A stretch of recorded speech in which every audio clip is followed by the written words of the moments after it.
So this is Epic Illustrated, the Marvel magazine of adult fantasy, June 1981.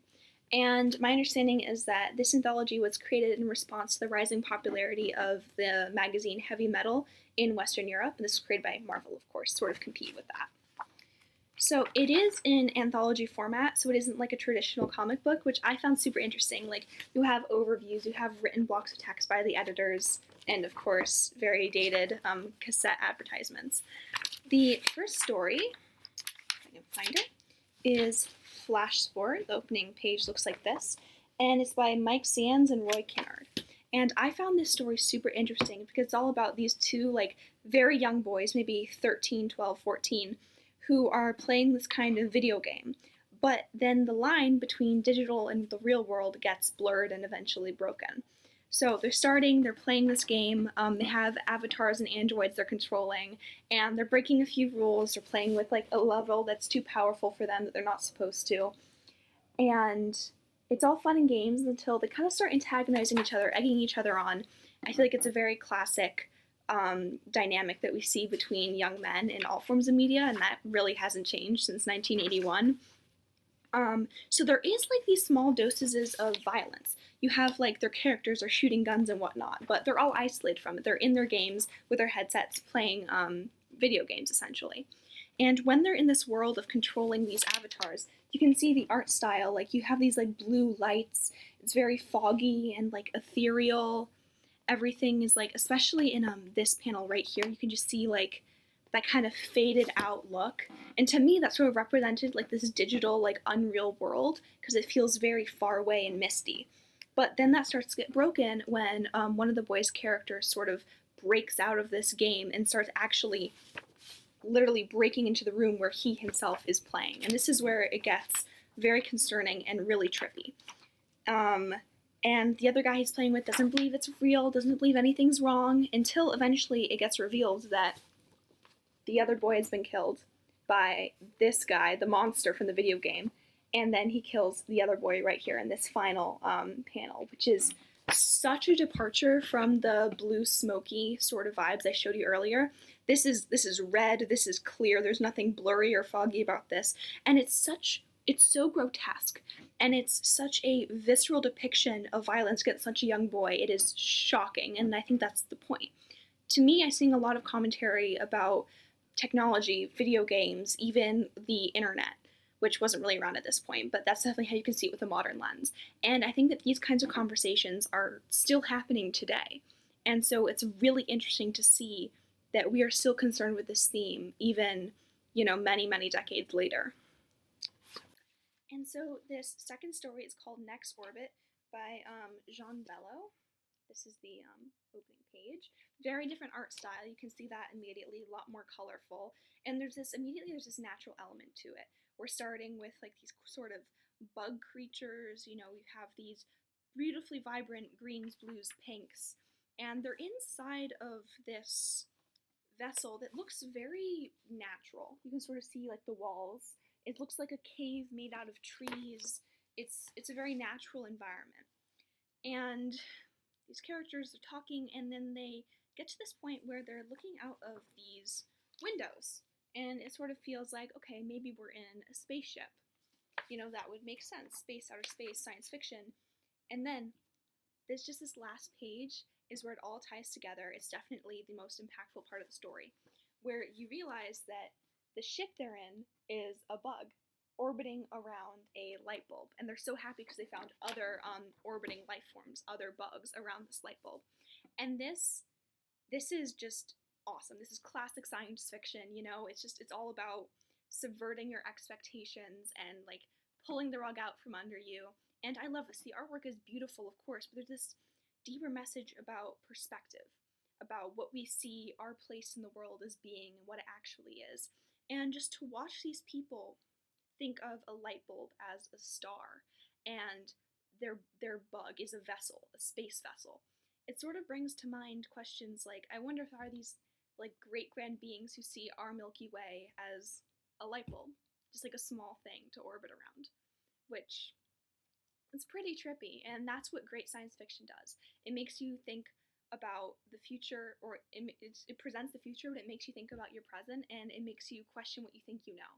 So I really enjoyed reading this. It was a shorter story. It didn't have that grotesque like violence because it didn't need that for its shock factor. It found the shock factor through a different way, and I really did appreciate that.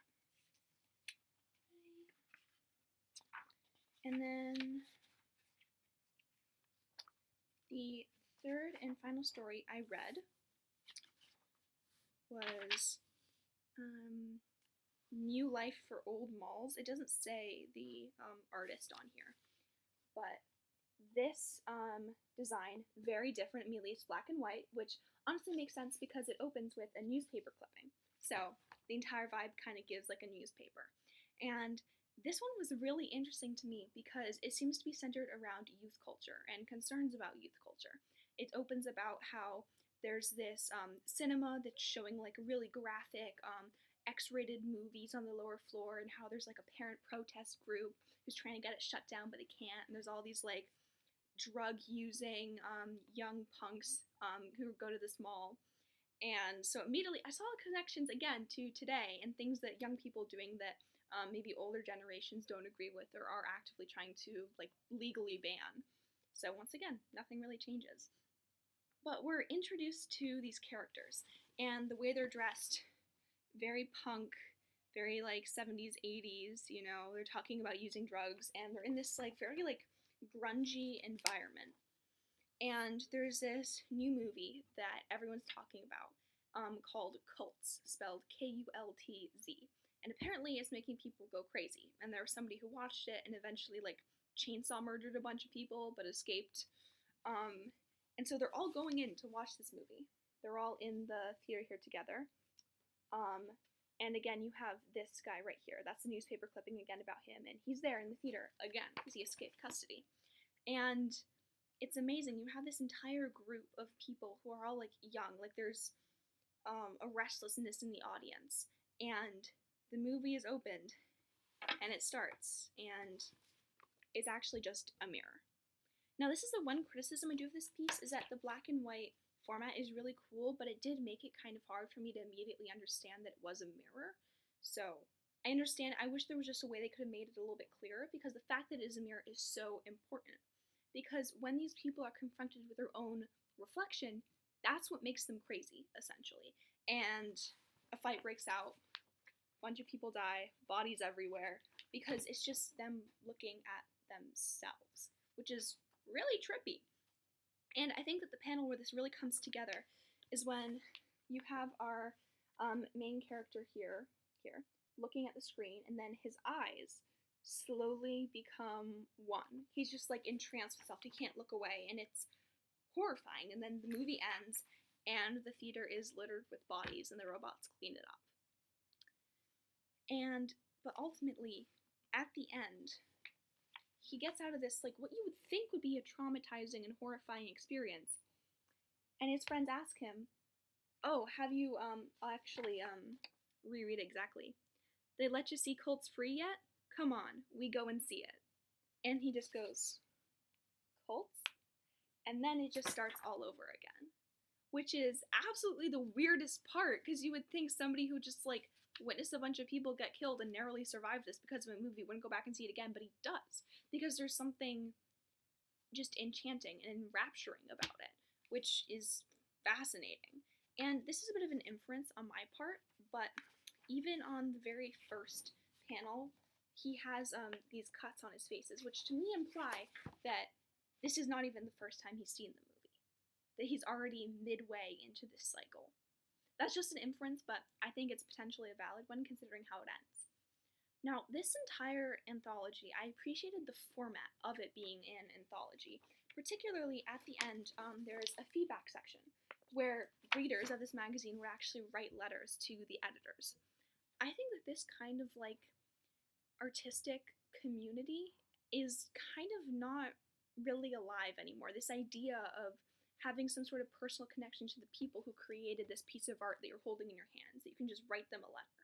Because nowadays it feels like the people who create the art that we consume are very distant, very far away and removed from us.